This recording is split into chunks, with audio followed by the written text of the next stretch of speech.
E o que foi a gota d'água pra você? O que fez você tomar a decisão? Então, foram vários Ou processos. foi uma coisa que foi aumentando? Foram vários, sim, foram vários processos. Porque, assim, dentro de toda a minha história dentro do convento, eu sempre vivi em conflitos diante daquilo que eu via. Só que eu tinha uma formadora que eu gostava muito dela, muito. Ela era pra mim um exemplo, assim, eu tinha um amor muito profundo por ela.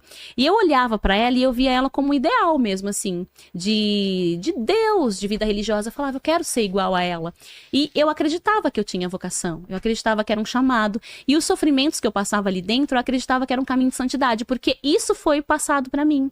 Então, quando você sofre, Deus tá te provando, Deus tá te purificando, Ele tá te transformando. Eu li os livros dos santos, eu encontrava todos os abusos que hoje eu denuncio como abuso, eu via dentro, por exemplo, da história de Santa Teresinha. Eu via ali que ela passava frio, que ela passava até fome, mas eu via aquilo como um caminho. Ela tá oferecendo a dor dela pela salvação do mundo. E é uma vontade dela, não que foi imposto, né?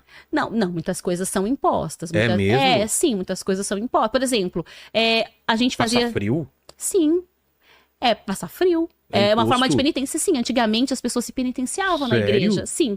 Porque a igreja, até o século XIX, a igreja tinha uma visão de Deus, que Deus era justiça, uma visão jansenista de Deus. Deus, ele era justiça. Então eu tinha que me oferecer como sacrifício para expiação dos pecados, para reparação. Até hoje tem. O Santíssimo Sacramento foi violado, roubaram as hóstias. Vamos fazer uma reparação. Hoje faz essa reparação mais com oração. Antigamente você se batia. Nossa. Você nunca viu nos filmes? Não, no filme eu já vi, Então, mas mas achei isso que era é um real. exagero. Não, isso é real, isso é real. Então, Ou de algumas vertentes mais radicais, Não, né? Que a isso gente é- vê no Código da Vinci, né? Que tem aquela ordem qualquer. Depois você vê pra gente que o cara ele se... É silícios, né? Ele se cobre de penitências. Não, isso é real, isso acontecia sempre. Até o século XIX. Depois, no século XX, foi se transformando. Santa Teresinha, ela é doutora da igreja por quê? Porque ela mudou a visão de Deus. Ela falou, Deus é amor. Ela falou da misericórdia de Deus. Então, antes a igreja via Deus como justiça, como aquele que vai te punir, aquele que vai te castigar. Então, eu vou oferecer a minha dor, o meu sofrimento. Vou passar frio, vou passar fome. Nossa, Sim. Entendimento errado. Por exemplo, São Francisco, ele teve lá, na história dele, né, que conta da biografia, ele teve lá a tentação sexual, vontade de ter relação sexual. E aí ele foi e se jogou na neve, se eu não me engano, pra matar a dor do corpo dele. O Léo, então... Vai ter que morrer congelado, então, hein, Léo? Imagina aí. Mas você entende? Porque assim, ele enxergava aquilo como Aliás, você tava algo... resfriado semana passada, não tava não, Léo? Mudança de tempo, né?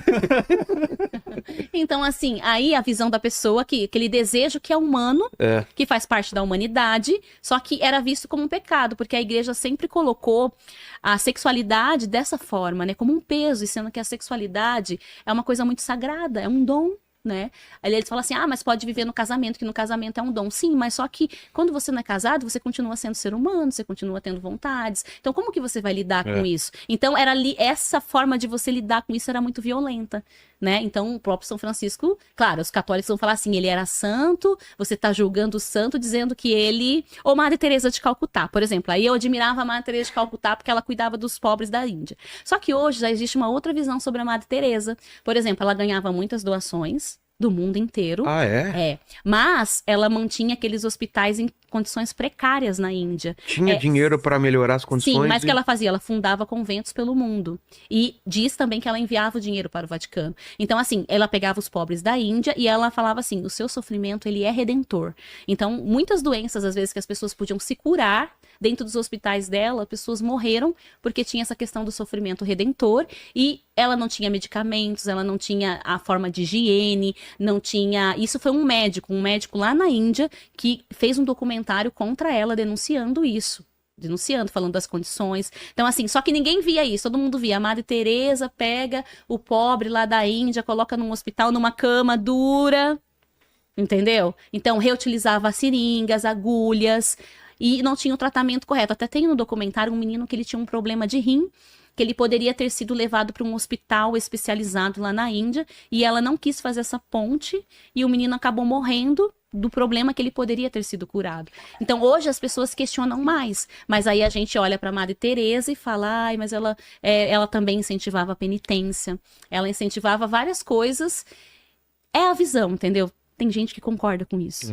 Tem gente que acha que isso é um caminho de santidade. absurdo. Eu não acho que seja. Claro que não. Né? Eu acho que o caminho de santidade é o caminho do amor, né? Eu acredito que ser santo é uma expressão de pureza, de verdade. E o que é mais puro e mais verdadeiro no mundo? O amor. O amor que você tem pelo seu filho. Eu vi que você tem um filho. É uma coisa pura. Você é capaz de dar vida por ele, não é? Sim. É o mesmo amor de Deus. É capaz É de dar... pecado eu não dar a vida pela minha sogra? Acho que não. É pecado às vezes eu deixa pra lá. Não, são questões assim que a gente tem que pensar, mas a gente não pensa porque já vem tudo programadinho pra nós, sabe? Assim, é assim, sempre foi assim. Mas essa ideia